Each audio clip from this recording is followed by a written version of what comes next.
And HER4 probably will be a development. We have some indications that HER4 might be quite important as well, but we're not there yet. So let me show you now what happens once you have an EGFR mutation, a mutation of the epidermal growth factor receptor in non-small cell lung cancer, and how this can be translated into the clinic. Now, what you have here, the green line is gefitinib. This is a tyrosine kinase inhibitor of the epidermal growth factor receptor. And here you have chemotherapy, carboplatin and paclitaxel, the usual kind of chemotherapy you use in non-small cell lung cancer. And what happens is that once you have patients who are EGFR mutation positive, these patients fare significantly better with a hazard ratio of 0.48, which is very impressive for progression-free survival, only on gefitinib, and significantly better than those who have chemotherapy. On the other hand, once you have patients who are EGFR mutation negative, and this is the overwhelming majority, these patients do fare better with carboplatin and paclitaxel, do not have a benefit from gefitinib. Now, this leads to the fact that you are truly obliged to look for EGFR mutation status in patients with adenocarcinoma from non-small cell lung cancer. That is something where you would really withdraw an option for the patients if you would not offer them gefitinib. The same thing is true for alatinib as well. Now, let us turn next step to breast cancer. And this is the third and last example. Breast cancer is a very heterogeneous group of diseases. You see that we do have a lot of different genes which are being activated, and these genes define subtypes of breast cancer, like the luminal subtype A or B, the ERP positive, the basal subtype, or the normal breast-like. This means, in other words, luminal A and B, subtypes A and B are endocrine dependent. The ERP-B2 subtype is HER2 dependent, whereas the basal subtype is the one which we usually call triple negative, which is right now the one which we cannot influence biologically at all. And we know that this translates in a very bad prognostic outcome. You see that these patients have also different courses of disease with a probability of the distant metastases, which is the worst in basal. Then ERP-B2, this is before the Herceptin era. Then the luminal B and the luminal A, whereas the luminal A by far have the best outcome concerning overall as well as disease-free survival. So there you have already a biological determination of a certain course of a disease which is inherent in a certain genetic type. Now, the oldest targeted treatment we know of, or at least in oncology we know of, is endocrine treatment in patients who have endocrine-dependent disease. Please remind yourself, hormone receptor expression goes back, which we could influence to the 70s, where tamoxifen was the first drug which truly acted in a targeted way for estrogen and or progesterone positive disease. Tamoxifen, fulvestrant, LHRH agonists.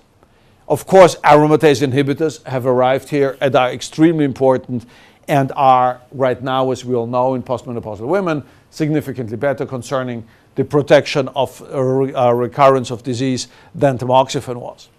For HER2 overexpression, which occurs in about 50% of cases, we have trastuzumab, lapatinib, TDM1, which has been developed recently, and pertuzumab, which is being registered by the FDA while we speak, in fact. PARP inhibitors are coming up. There's a certain development still going on, and that's why it's put into parentheses. Now, when we have here, let me remind you this once again, when we have here HER2 and HER3, we do have these two receptors being most important in the HER family of receptors, because we do have targeted treatment in HER2 positive disease, which is extremely important, because here we have HER2 positivity having been a detrimental predictive factor, which has become a positive predictive factor for the use of trastuzumab, thus reverting the course of the disease truly by 180 degrees. And here we do have a couple of drugs, like trastuzumab with TDM1, anti-HER2 antibody, lapatinib, which is a tyrosine kinase inhibitor, pertuzumab, and we have this as a new concept, inhibiting this HER2, HER3 heterodimerization. In other words, inhibiting the interaction of the HER2 and the HER3 receptor, blocking this possibility of the ligand of HER3 to take use of the tyrosine kinase of HER2. Now, let me show you this here. Pertuzumab and trastuzumab bind to different regions in HER2 having synergistic activity. You see this here. The trastuzumab binds to HER2, whereas pertuzumab comes from the other side and blocks the heterodimerization between HER2 and HER3, thus leading to a blockade of signal transduction between the ligand, which is present here, and the tyrosine kinase, which is present there. And you can translate this into the clinic. There's this famous Cleopatra trial, which was published in the New England Journal of Medicine a couple of months ago.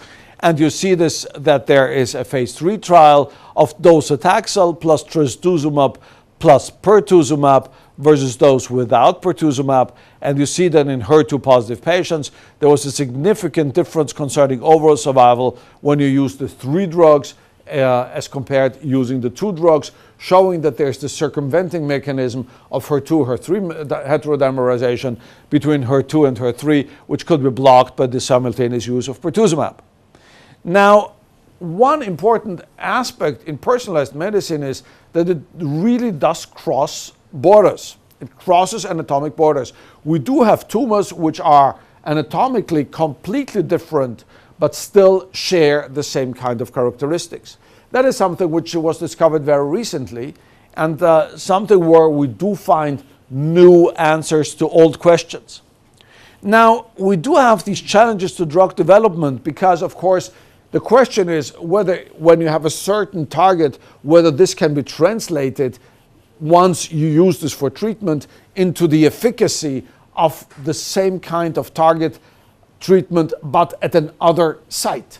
So the question remains, do we have HER2 overexpression? And when we use trastuzumab, can we translate this from the breast cancer setting, for instance, to the bladder setting? And the answer is only clinical trials can answer this. So the thing is that common diseases are fragmenting, which is important. As I showed you in the breast cancer slide, there's not one breast cancer. There are 5, 6, 7 subtypes of breast cancer, if you want. So we do have fragmentation of one disease, and it turns out that we have different biological entities at one certain site. Non-small cell lung cancer is another example. And the other aspect that's very interesting is that we have small populations of available patients, like the crizotinib targeted treatment, like the ALK overexpression, and at the same time different targets at different locations, or even the same target at different locations, asking ourselves, can we use the same kind of treatment which was proved to be effective at a certain location X? Now, druggable target in a defined population, of course, a mass personalization, which means that we have to have a certain target in a certain population which is small. So we have a mass but personalization on one hand, and the other is moving druggable targets with an individual context, resulting in a group analysis according to predefined standards. Let me show you this, what I mean. Here is a trial, and we're trying to translate this now also at the Medical University of Vienna. Here's a trial by von Hoff, published in 2010, where patients who did not have another treatment option anymore underwent a molecular biologic analysis of the tumors. Asking ourselves, or asking the authors asking themselves, now we're asking ourselves, whether there's this option to go inside and have a certain target which was not used hitherto for the treatment of this particular disease the patient had. So this is by FISH and microarray analysis, looking at the tumor biopsy, and the question is, can there be a target found which might be of importance in a certain setting? And truly, this method led to a significantly better progression-free survival than untargeted treatments. The idea was that patients had to have a progression-free survival ratio of more than 1.3. In other words, this means that patients had to live 1/3 longer without progression as compared to the best response they had on classical treatment. And you see the blue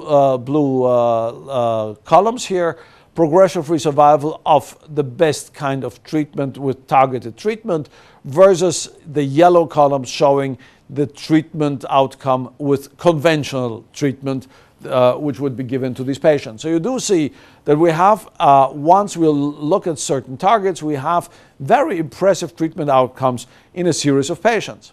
But the surprising thing is that there emerged treatments which you would have never expected to be effective in a certain setting. Like, for instance, colon or rectum, target used to suggest treatment method used, for instance, MGMT or VEGF alpha, and suddenly it turned out that temozolomide might have been beneficial for this patient, where you would never expect temozolomide to be effective in colorectal cancer, only on the fact that they had this MGMT characteristic. Or other, for instance, eccrine sweat glands, c-KIT overexpression, where sunitinib turned out to be an option, or others like cholangiocarcinoma, EGFR, or BRAF mutation, where you suddenly could use a certain BRAF inhibitor like vemurafenib. So there are examples which you would not expect according to a certain molecular characteristic. So we're coming to the fact that we're at the beginning of a very long journey, but a very intriguing one, and we're really opening up a completely new chapter of treatment of patients with malignancies, with druggable targets constituting the new therapeutic concept in oncology. Accordingly, the existence of positive and negative predictive markers has to be acknowledged and translated into clinical practice. Oncology is about to further expand and develop in diagnostic tools and treatments as new targets will be identified and developed, and we hope to have new drugs which will target this. Now let me just finish by mentioning that there's around 1,000 new compounds in development in clinical oncology right now. We have an abundance of new treatments and new treatment options emerging here, and they are all targeted drugs. There's hardly any development in chemotherapy or others, where these are all targeted drugs which have nothing to do with the concepts we followed up hitherto. So this is truly a completely new concept where you are invited to follow all these predictive, positive and negative biologic entities, because only this will lead to a further and better understanding of malignant diseases and treatment of patients with malignancies. Thank you very much for your attention.